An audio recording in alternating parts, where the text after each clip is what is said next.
Welcome to the Sex, God, and Chaos podcast, a conversation built to help you address the mess, connect the dots, and defeat addiction. Doing your work matters because if nothing changes, then nothing changes.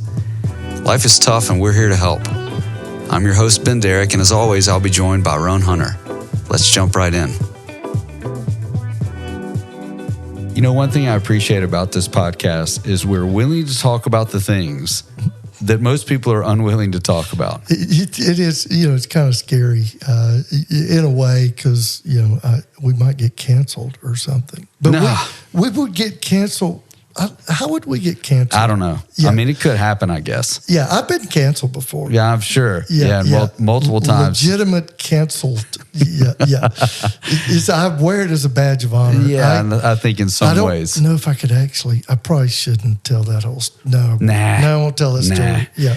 Well, why don't we start this way in saying it is an incredible honor and privilege to sit with people who can depend on confidentiality, whether that be at a men's weekend or in a counseling session, and to hear just the nitty-gritty details about how their life is going or how a couple's life is going. It's one of the parts of this job that I enjoy so much. It just requires so much trust for someone to let down their guard and talk about the things that they most likely haven't talked about with anyone, maybe their entire adult life.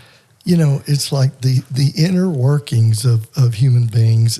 It really is. It's fascinating. And I think those of us that are good at it, certainly you, I think I am for the most part. But, we take really kind of this non-judgmental stance to where, I've heard a lot. There's I don't want to say there's nothing somebody could tell me that somehow I would be shocked. I've heard a lot. Right. I don't think I would. But it's just amazing how when you can do that, how people really begin to open up. And then the thing that you see is like all the stuff that we've all done in some way, shape, or form. There's a reason for every behavior. Yeah. Everything begins to make sense in context.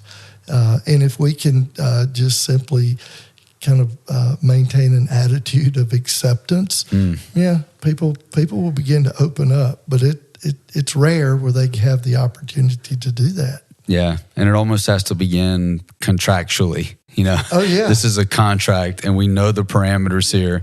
But eventually what's so great is over time we see that expand out into a person's relational world outside of just something that's a contract and inside of community, which is why it's so important for us to keep those lanes of community open where people can build community with like-minded people that are willing to be honest about difficult topics, we would say, embarrassing topics, I think is maybe a more accurate descriptor. It's just, it's the shame, up underneath any kind of acting out, if we call it addiction, I don't know, pick a name.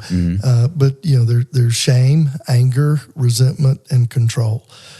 Those four things are present. And I separate anger and resentment because, that resentment, especially when we're dealing with like sexual acting out, sexual betrayal, there's typically a resentment factor towards the spouse, whether it's the woman acting out or the man acting out. It doesn't matter. That resentment factor is there, and it is a way that, like, okay, you won't listen to me. You're always controlling. Whatever story we've got in our head, the resentment is the driver that's like, okay, well, I deserve this. I'll show you. And so it's so much of a passive aggressive form of acting out resentment towards the other. We often call it eroticized rage. Yeah. That's what it is. Absolutely. That hurt people, and they will even use sex to do so. Yeah. Which is a thing that most people don't talk about. No, nobody's going to talk about that. Right. Well, I mean, when you look at the title of this podcast, you're like, sex, okay, yes, please. I don't know, where is this headed? And then you get to God, you're like, well, one of these things is not like the other. The chaos certainly makes sense when you talk about either one of those topics. So today what we'd like to do is just slow the pace down a little bit, drill down on something very specific that you and I have seen over and over as we have sat with people, and it is arousal and the Arousal Template. And people saying to their spouse, I don't know, I don't feel like, I'm not in the mood, and all these things that roll out and start to cause a lot of chaos in the relational dynamic. But we'd like to take some time just to describe what is an arousal template, what affects your arousal template, what effects do your arousal template have on a relationship, how to correct those things if external forces like pornography have affected that arousal template. So we're going to do some pretty intricate work today. A lot of you talking, a lot of us listening. Yeah, we'll see. Yeah. It's interesting. I have people, and you're probably starting to get this too. Even as a pastor, you probably got the question of like, man, how do you hear people telling you hard things all day or something? Yeah. And my answer now is, man, it is life-giving when people begin to open up about things they've never told any other human being. I mean, what a privilege, what an honor, what a sacred space. Agreed. And it is life-giving. I mean, it gives me energy. The thing that sucks my energy is sitting with people that are not willing to do that, where they're very surfacey, where they don't talk about anything, and it's like, a fake book life. Man, that's draining for me. It is. I can't, honestly, I don't, it's like, ain't nobody got time for that. It just sucks the life out of me. Especially if you've committed to a life of honesty. It represents this black hole, like this pull back to a former life that almost makes you sick to your stomach. Oh, man. Yeah. That's life-sucking, not life-giving. Yeah. So when an individual and or a couple sit in your office and they start talking about very specific details about arousal and sex in their marital life or in their sexual experience, even as single people, that's one of those things where like all systems go. Whatever may have been distracting you as a helper is like, whoa. This is very, very sacred space. Yeah. So I think this episode is an effort to maybe let people know that's a possibility to sit with someone and to talk about those things, even as words that I hear a lot are strange, bizarre, broken, weird. Even those things, to sit down and talk with someone and to feel that level of acceptance can be very healing. Oh, yeah. We always say there's 3 nuclear landmines in marriage, and those 3 things are money, sex, and in-laws. And some couples have all 3 of those landmines in place. Yeah, at one address. Yeah, exactly. And boy, but this sex thing, Eva and I, we often talk about it in the sense, we've got 2 certifications in sex addiction work. We're also clinical associates with the American Board of Christian Sex Therapists. That's on what we would call the healthy side of sexuality. So we work on both sides of the spectrum, kind of the hard stuff, the difficult stuff in the sexual brokenness arena. And certainly the goal is moving towards healthy sexuality, specifically Christian healthy sexuality. Because, we tell people, I've like this idea of going to a sex therapist is a dangerous proposition. Agreed. That's why we always say we are Christian sex therapists. It's very different. Even the crazy old lady back in the day, Dr. Ruth was held out as some kind of sex expert or something. There's been a bunch of those, and I can remember thinking as even a middle schooler. Seeing her, thinking, this lady? Yeah, exactly.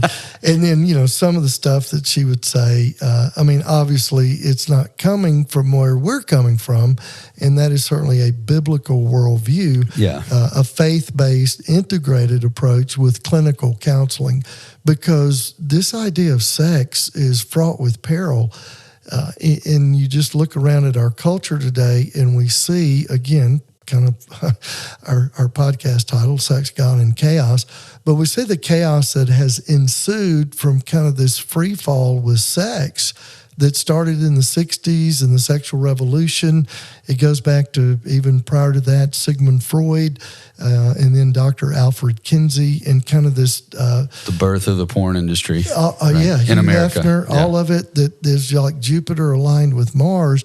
And, at this point, we're in the middle of the greatest social experiment ever unleashed on humankind with just internet pornography. And what's happening because of that and where we are.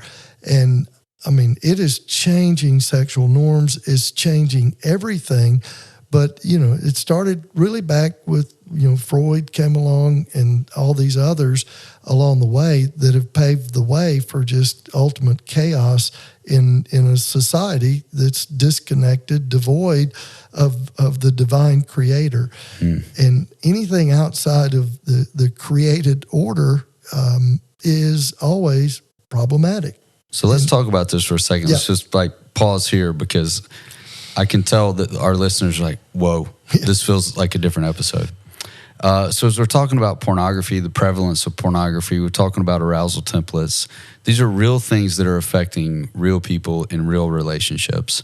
One of the partners is consuming copious amounts of pornography and finds themselves in a real life sexual situation with their partner, with their spouse, and is unable to be aroused enough to actually engage in sex, and attempts to solve that by going to a GP and getting a drug. Oh, yeah. Right? And we even now have porn-induced erectile dysfunction is a real thing. Yeah. That's a thing that's happening. So just in an effort to kind of normalize the complexity of these problems and the origination point that you're talking about with Hugh Hefner and rolling back to the ideas that led to that, it's a huge machine, a machine that makes an incredible amount of money worldwide, especially in the United States, and especially inside of, I think we could say, Christian communities in the United States based on Barna's research. So these are things that are affecting people at a very deep level that we need to bring into the light so that we can help couples, individuals move past this arousal template problem that was most likely introduced into their story at a very young age. Yeah, that's the heartbreaking part. It's, every guy that I've ever worked with, me included, has said, man, if I could go back, knowing what I know today, when I was that 8-year-old, 9-year-old little boy that came and found the pornography, dude, I would have been like Joseph running out of the room with Potiphar's wife. Right? Oh, boy, yeah. I would have run for my life. Even to prison. Yeah. Anywhere but here. Yeah, whatever, man. Get me out of here, right? Yeah. Because, what we all figured out is just the long-term kind of the destructive effects of this habit that was normalized. And, we got sold this snake oil that it's no big deal. Doesn't harm anybody. And dad's doing it, whatever, everybody's doing it. And then we wind up, it affected our thinking. It affected our view of women. It affected our self-esteem. There's so much of how it plays out. And now, research is coming out. This is no longer just a moral issue. Now it's a research-based scientific fact that this is really a public health crisis. That's where we are today. And there's just, it's not getting any better. And so all of this stuff, and then how it contributes into the distorted thinking of how sex is supposed to be in a committed, long-term married relationship. Well, that's where we see a lot of problems, because I've got this distorted view.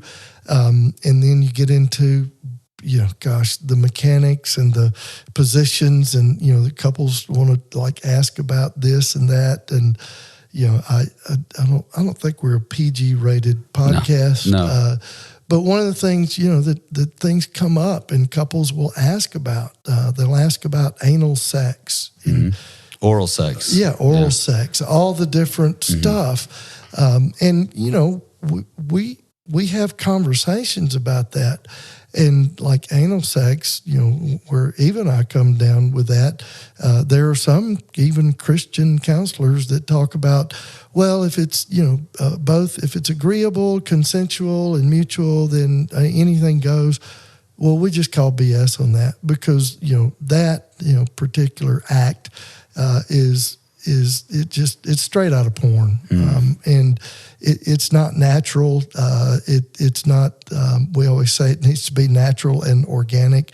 And so, when you think about that, the wife can't naturally perform anal sex on the husband.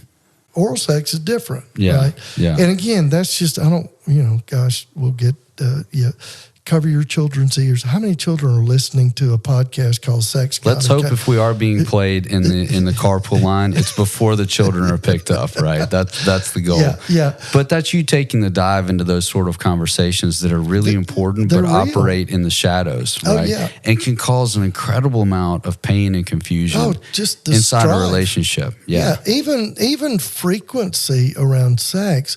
The argument about frequency is just, that is very normal. And, it's sometimes, it's not just always the man that wants more sex. We've seen it where the role is reversed. It's kind of a myth that, men have this, a man's sexual drive, his libido is always higher than the wife. Well, that's not true. Right. Sometimes the wife has a higher sex drive. That doesn't make her, I won't go into the names that women get called. Yeah. She has a higher sex drive. That just not anything abnormal. It's not bad. The man has a lower sex drive. It's okay. But that's a common myth. There's so many of those. One of the common myths is that, men just want sex. Women, they just want to talk. Well, that's not true either. No. There are women that actually like and enjoy sex with their husbands. That's very healthy. Right. But the norm is, it's kind of like the women's Bible study group gets together and the wives are sharing and, one wife says, oh, gosh, my husband he just wants to have sex all the time. It just drives me crazy. And if a wife that actually likes having sex with her husband and enjoys that, she hears that, and then all the other women join in, and she's sitting there going, "Oh dear, I guess maybe I shouldn't like sex with my husband." Right? Influenced by peers, that happens over the lifespan. If we're not aware that, something is like, it's like I'm thinking I'm not okay because other people that are really not okay are saying things. Are being loud about not being okay. That I take as normal. Right. Or, oh gosh, something's wrong with me. But, these things play out in so many different ways. And again, we've had lots of experience and lots of training. And it's just one of these areas that we're not afraid to sit and talk with a couple about because we know it needs to be talked about because it's such an area of just strife and contention in a marriage, or at least it can be. Correct, yeah. It is impacting the marriage for sure. Oh, yeah. One way or the other. And so often, couples they'll avoid even having a conversation about it. It's one of the things that we tell couples, the key to just a healthy, wonderful sex life, it's communication. And actually talking about these things when you touch me there, that feels really good. I like that. So many couples, they don't even know that about the other person. Isn't that crazy? It's like they make sure all the lights are off, close the door, don't say anything, and evidently they have sex because they've got some kids, unless there's a lot of little Jesuses walking around. Maybe they were all immaculately conceived. I don't know. But it's like, how did these kids get here? Oh, my goodness, yeah. Through all this dysfunction. Right? Well, and it's, most couples have just kind of the sexual dance. You throw the hint out. The hint gets accepted or not accepted, then we're rejected. But really what it is, we're still operating around sex as adolescent, teenage girls and boys. We haven't grown up. We've not matured because we don't know how. Growing up, most people, what you get is, especially in Christendom, sex is bad, it's dirty, save it for the person you love and marry. And don't ever talk about it afterwards. I always love that. Yeah. So, okay, the person I love the most, I'm going to spend my life with, okay, it is bad and dirty, so I need to save it for them. Okay, I got it. Got it. Yeah. What the crap? Well, and that's really a huge message, right? That is rampant in our culture today. Absolutely. Yeah, because it creates even this mindset that somehow it's bad and it's dirty. And so you're automatically, it's like you've got kudzu starting to grow around the barn. And eventually shame is the kudzu and it just covers the barn. And there's typically so much shame around our sex, around sexuality on both sides of the fence, the husband and the wife, because they've never really looked at it. They've never talked about it. And nobody's ever talked about it with them. So we come up with ideas in our head based on, Hollywood romance movies and the music that we hear, the TV shows that we watch. Now, just think about that for just a minute and a half. Man. Right? Yeah. Wow. At home, I've got a 15 and a 12-year-old, and we're watching a lot of spy movies these days, which is awesome. Yeah. We traded the cartoons for James Bond, which was great. But one thing that we do during these movies is that when we get to the sex scene, there's always one. I pause it and I say, how many days ago did these people meet? Oh, yeah. And that's great. It's 2 days ago, 1 day ago, 5 minutes ago. That's right. And I'm sure to point out to my sons, like, that's not actually how that works, right? This is Hollywood, right? And this is going to look sensational over the next couple of minutes. These people don't even know each other. Trust me, that's not how this works, right? So we're starting to have these conversations, but we talk about this word a lot on this podcast, silence. And growing up in my home, my parents are beautiful people, but this is one of the things we just didn't talk about. I don't know why. I still don't know why, but it was very silent in our home growing up. And that did some things. That sent me down some trails to try to figure out information, and they were not very reputable sources, right? Like my friend Rick, who's 12, he's not really the source. The friend Rick is usually not gonna be helpful. Tell me how sex works, right? But what happens is over time we develop, and each of us, I think this is what's most important about what you're saying, is that we have these individual ideas about sex, about what arouses us. Sometimes those things are influenced by very negative things. And then we get involved with a marriage where we just feel like we can't talk about those things. And tragically, we have people participating in their relationships sexually in positions and being touched in ways that they don't actually enjoy, but they feel like they can't be vocal about that. And then we have this reduced desire to engage in that activity altogether because it includes those things. And if we were able to have a very honest conversation about what arouses us, then a lot of those things would dissipate, right? That's how that works, correct? Oh, yeah. It's just, we sit with so many couples and,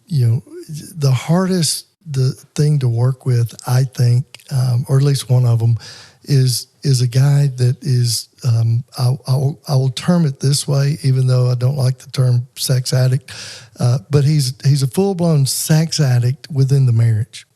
He's not acting outside of the marriage, but he is absolutely addicted in every sense of the word to sex in his marriage with his wife. And it's so hard getting a guy to see that. And oftentimes, that's the good Christian couple. And she is she's worn out. She's tired. She knows she's being used, and she's trying to speak into it. And of course, he's using the good old, taking some scripture out of context and all of that. And man, that's one of the hardest scenarios in this work that we do. Incredibly pervasive. I know this is maybe a risky term here, but it's one that I've used that's connected with couples.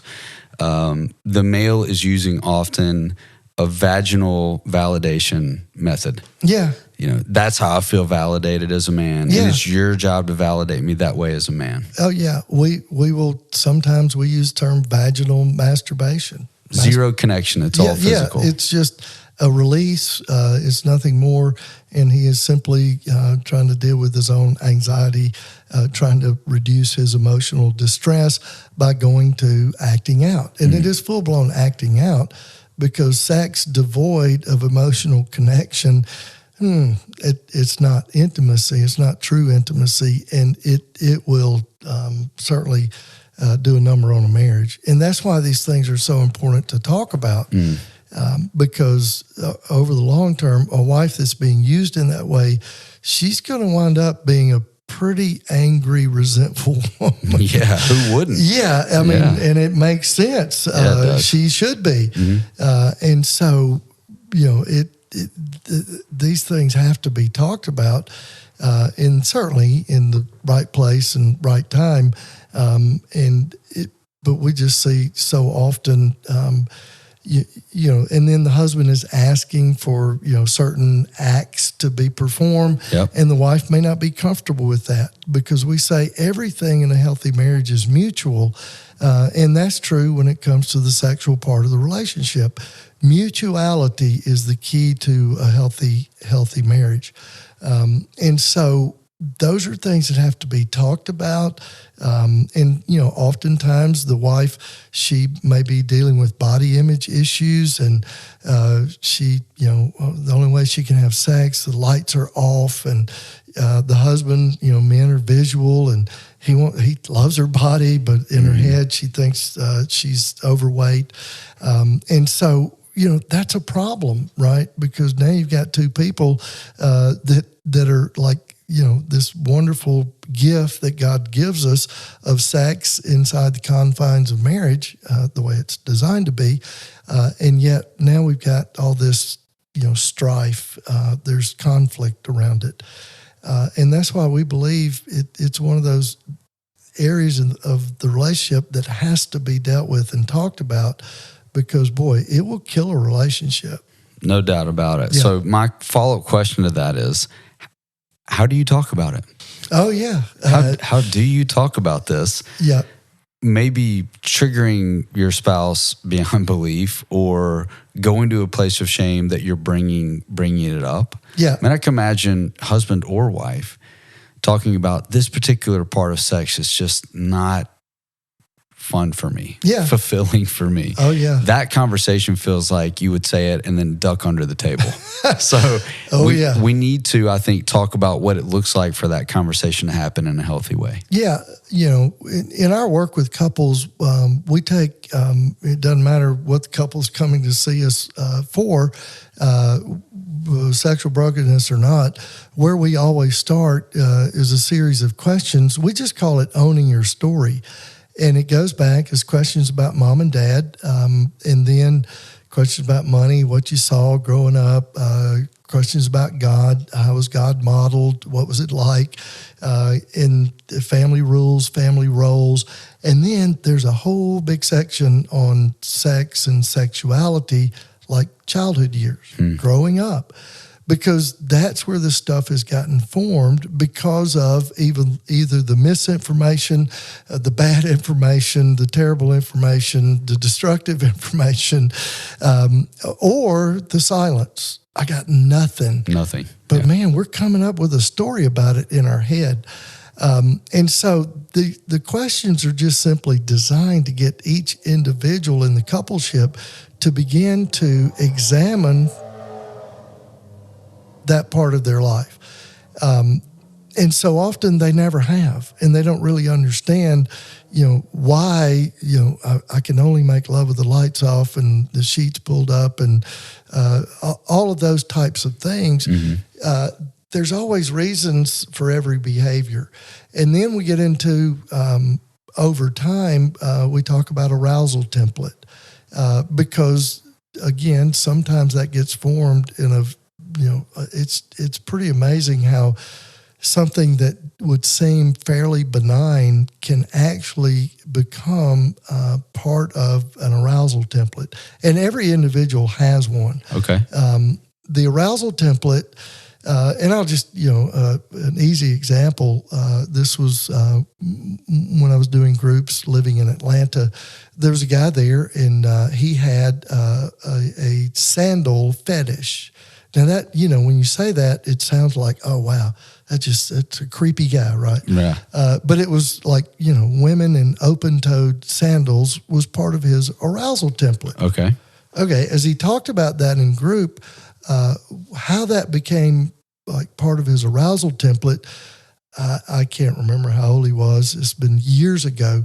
But, he would do something wrong growing up, little boy, and mom would like take off her sandal, and she would, he would pull down his pants and she would spank him with the sandal, right? And I think this continued, for way too long. Right.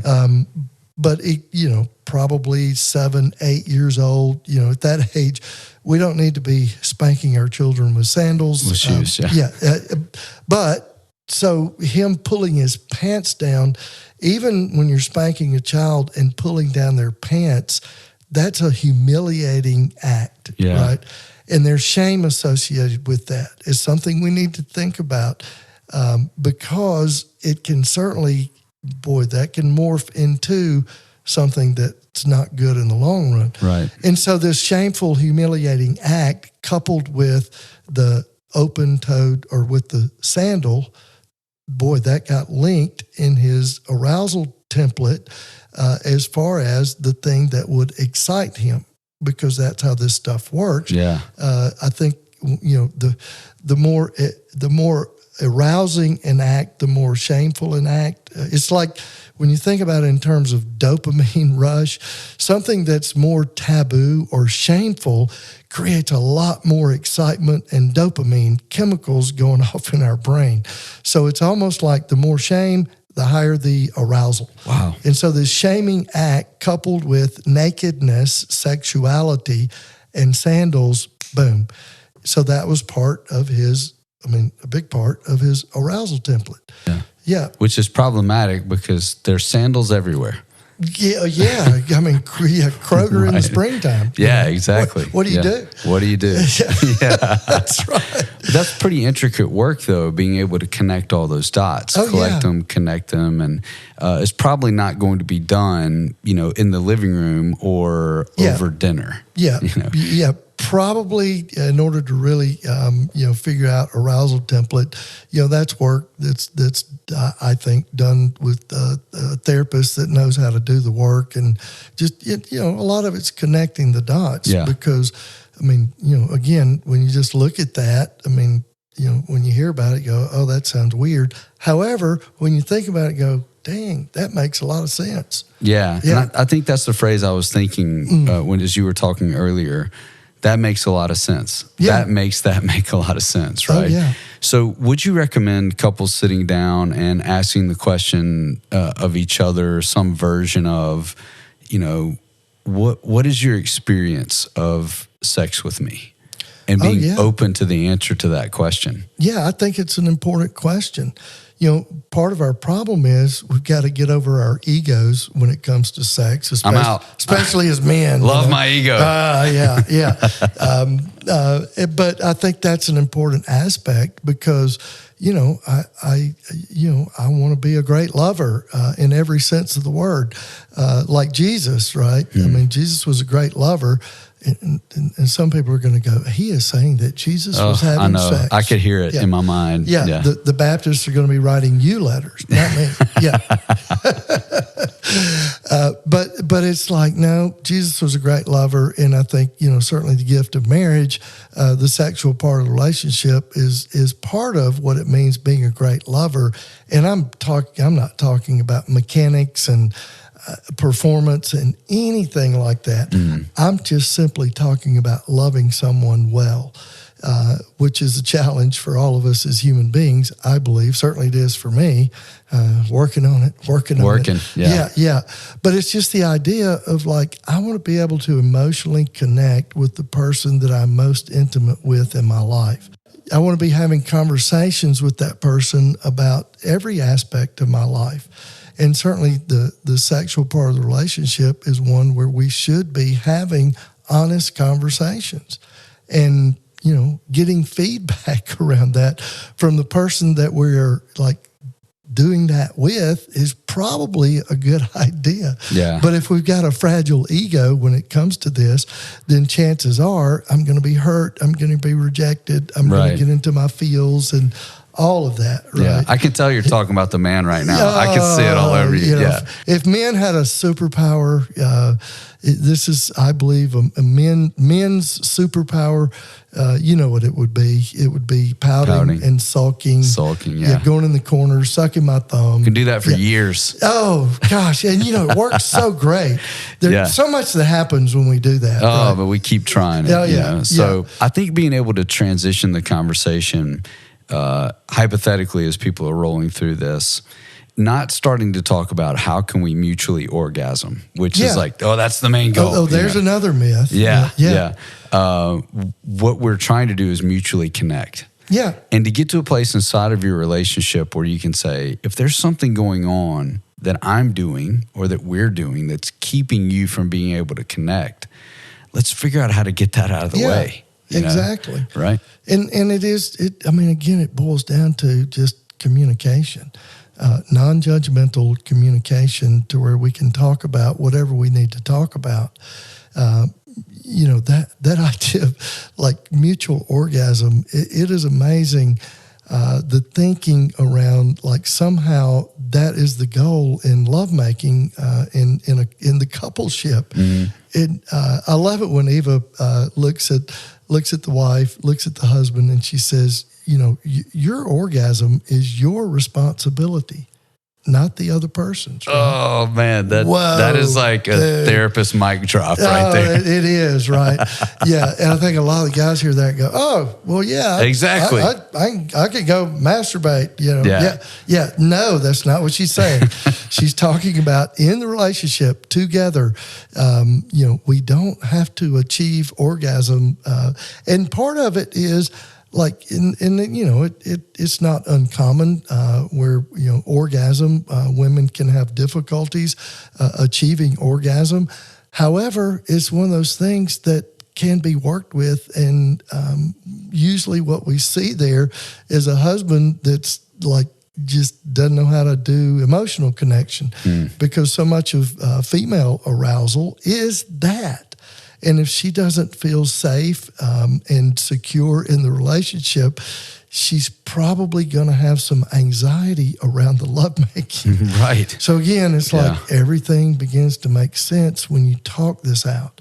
And so he's got work to do, outside of, it has nothing to do with what's going on in the bedroom. It has everything to do with what's going on every day and how he's loving her well. Yeah. Or not. Yeah, absolutely. Yeah. So that can be a very difficult conversation to have because often for the male side of the marriage, there's a high level of frustration that the wife just isn't into it. Oh, there's a lot of anger and rage there because there's a sense of failure and it's owning the wrong thing. Yeah. Is what's going on. Totally. And, that's the thing, stages in a marriage, that infatuation stage, early marriage. Mm-hmm. I mean, it's just la la land, everything's great. And you probably having more sex during that time because you had more time. And then, kids come along and then your lover becomes a mother.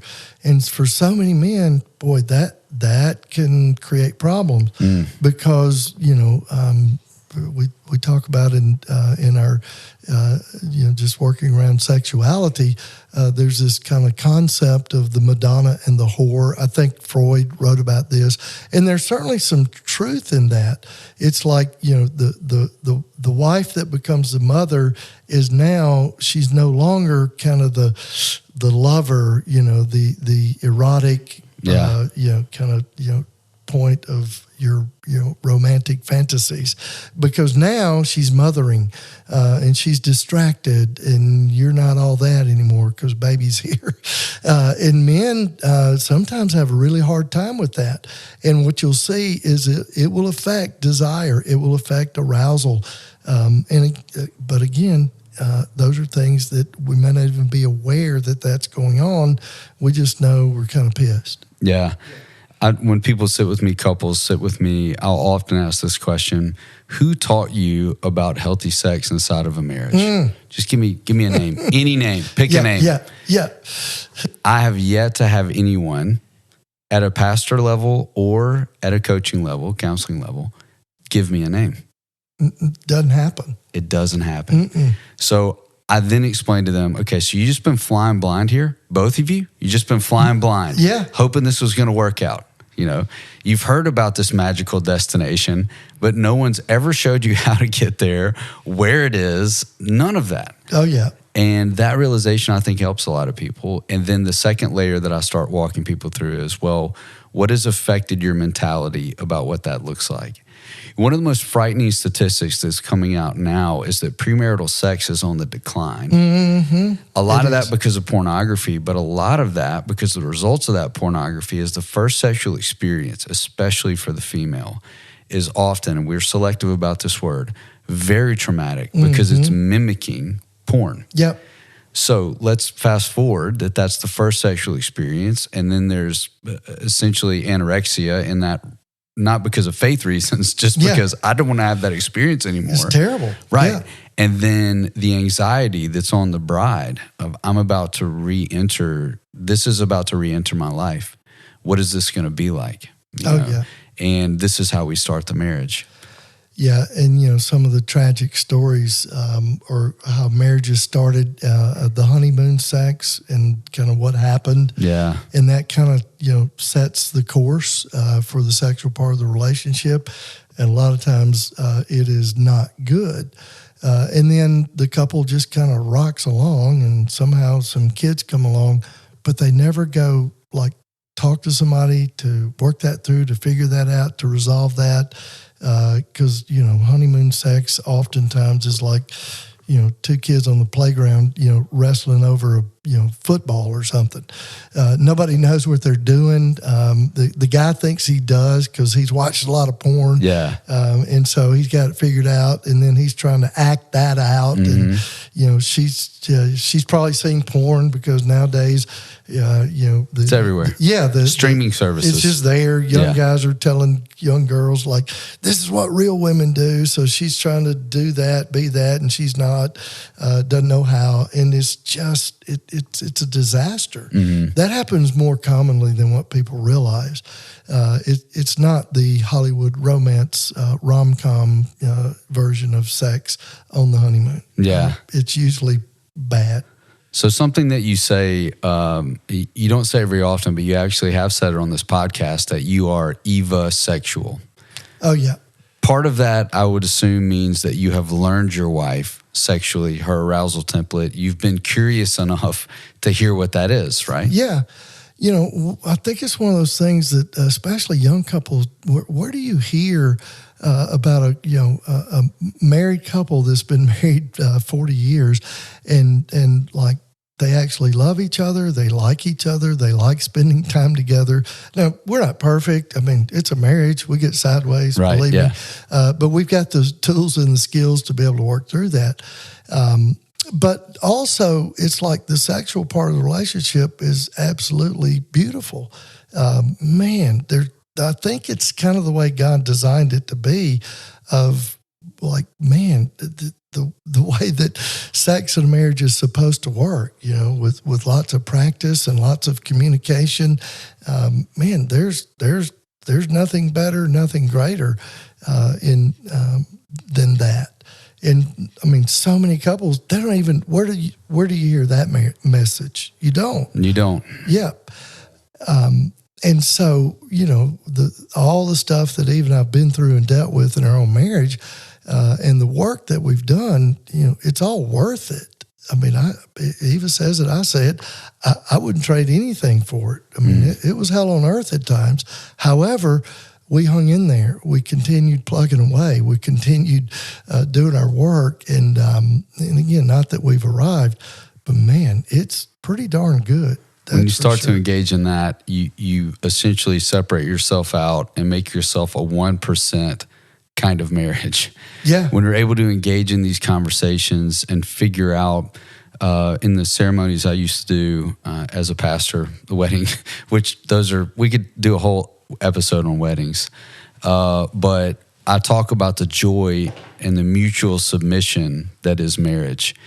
And especially when you're in the bedroom, when you're most vulnerable self physically with this other person, after a while you start to build this palette of arousal with each other.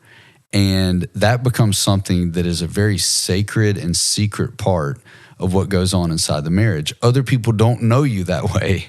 And that is a very, very distinct part of submitting to your spouse, building that part of your life together, working hard on it together.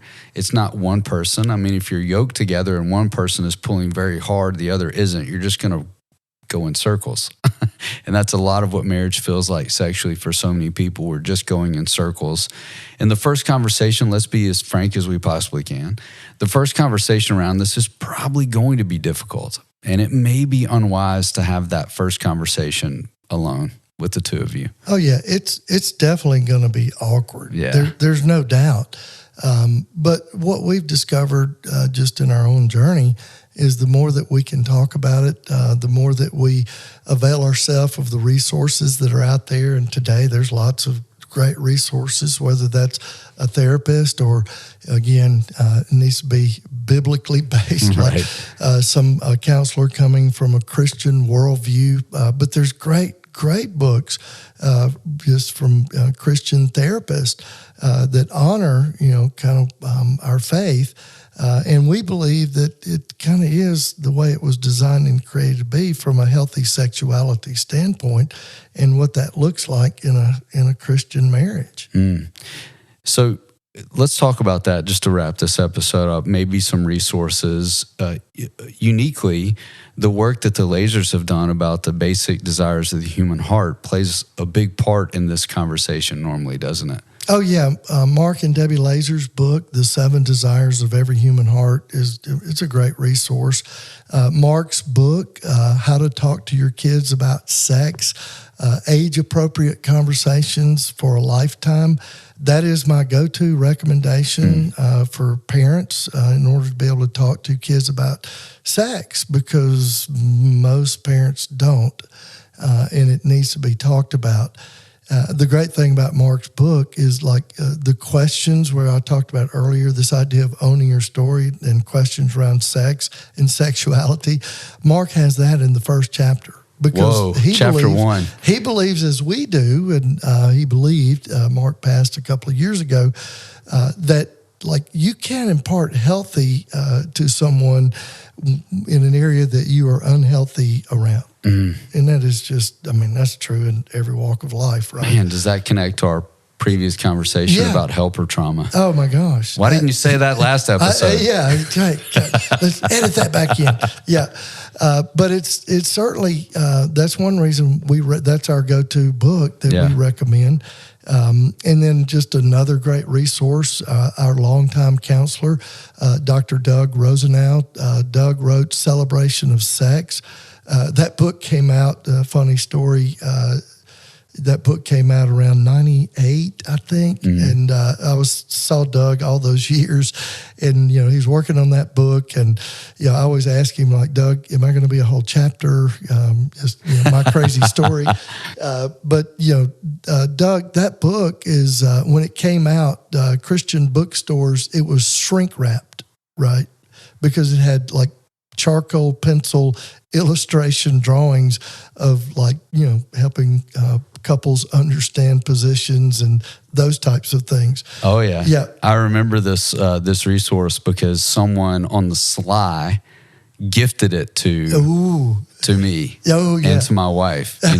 So we were going through premarital, which ours was awesome because a person who actually knows their stuff walked us through it. It's rare. Yeah, it was very rare, thank God. But this book, someone just handed it to us in the parking lot one day. Yeah. Now, they had taken the shrink wrap off, apparently. Okay, good. Yeah, good. Yeah, maybe they had read it before, but it set us off on an incredible path, actually. But, that just speaks, again, that was 98, and they're shrink wrapping a book like that around probably the best book on Christian healthy sexuality. Yeah, because of drawings. That it tells you where we've been with this sex thing. Oh, right? man, yeah. And that book now is used, most seminaries, that teach any course. It's rare to the MDivers, but Doug's book is kind of the go-to textbook that is used in seminaries across the country now. And good for them. Yeah. So there is hope, is what we're saying. We always want to make sure that's part of every episode that we do, because so many people find our podcast in a place of desperation. But there is hope in engaging in this conversation about mutual curiosity and arousal inside of a marriage, and the problems that feel so desperate and so dark and so ingrained. Once you begin to communicate about those problems, they come to the light, and you can receive help and healing over those particular issues and appreciate an incredible sex life together. Mm-hmm. Yeah, that's, if people engage, it's hard because there's so much shame around this on so many levels on both sides of the fence. But if they will engage the process, man, there's so much hope. No matter what kind of sexual brokenness that you're dealing with, whether it's on the kind of the compulsive, addictive side, or whether it's on the aversion, anorexic side, there's just a lot of resources today that were not available back in the day. Yeah. So start the conversation. Amen. To learn more about what you've heard today and to engage with the Sex, God, and Chaos team, visit sexgodchaos.com.